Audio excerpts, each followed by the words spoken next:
Hey buds! Here in Saskatchewan, we love our Saskatoon berries. In fact, we even named a city after them. But as usual, a little bit was lost in translation. They also go by other names such as service berries, June berries, and shadberries. And they are native to Western Canada, Northwestern USA, the Yukon, Northwest Territories, and Alaska. You will find them both in the wild and in gardens. And although they resemble a blueberry, they're actually more closely related to an apple. As a member of the Rosaceae family, they have a little core inside of them, similar to an apple, that gives you a bit of extra chew and extra fiber. Look for shrubs that have alternate oval-shaped toothed leaves. When flowering, they have white flowers that have narrow, well-spaced petals and grow in clusters. So of course, the berries are also found in similar clusters. The berries ripen to a purplish-black color, but do not ripen all at once, so you will have the opportunity for multiple pickings. More seasoned berry pickers probably already know this or have a better method, but we like to use buckets with handles and then thread them through a belt so that we have hands-free picking. It's also good for doing a little shimmy.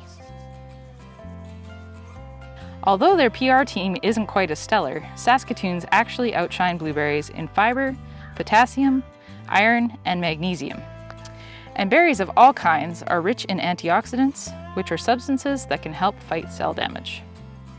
Saskatoons actually have shown potential preventative and therapeutic effects on diseases such as diabetes, cancers, inflammatory and cardiovascular diseases, obesity, neurodegenerative pathologies, and muscular degeneration.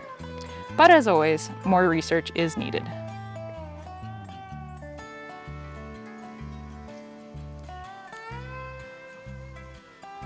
They are delicious raw, or you can use them much like you would a blueberry, adding them to waffles, pancakes, muffins, pies, jams, syrups, or smoothies.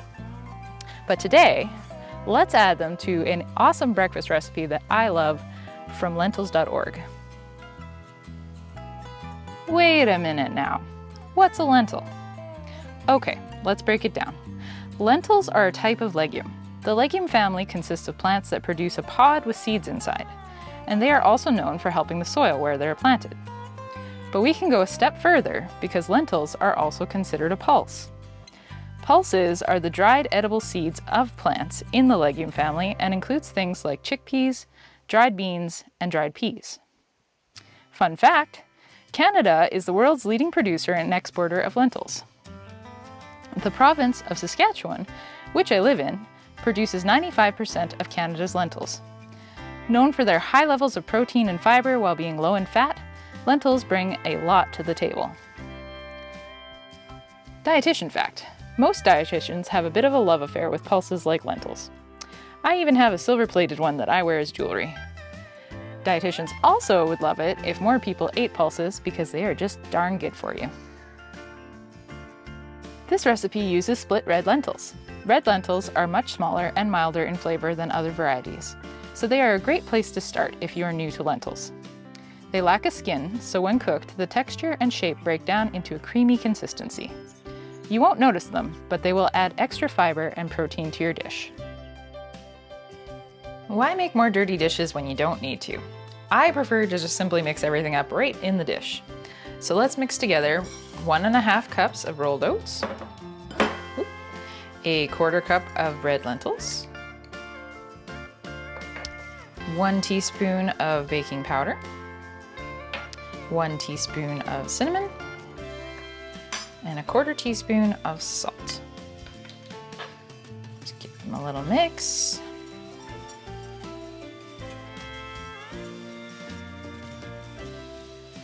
Perfect. Next, we sprinkle on a cup of our berries. We're using Saskatoons, of course, but you can use whatever you got. And 1/3 cup of coconut, which is optional, but highly recommended.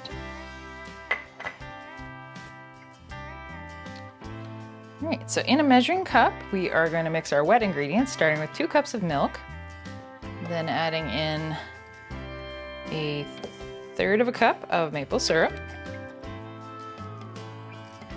There you go. Followed by 1 large egg.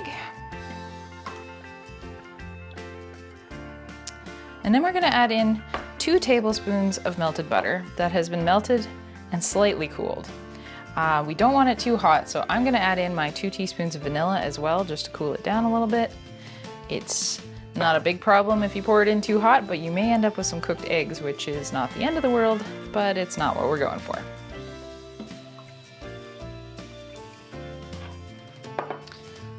Give that a little mix.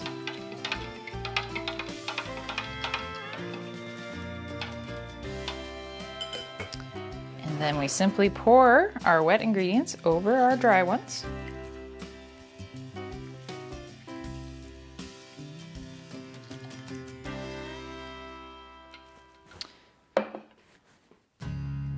And give it a gentle stir just to distribute everything evenly. And into the oven it goes at 375 degrees Fahrenheit for 40 minutes, or until the top is golden brown and the oats have set.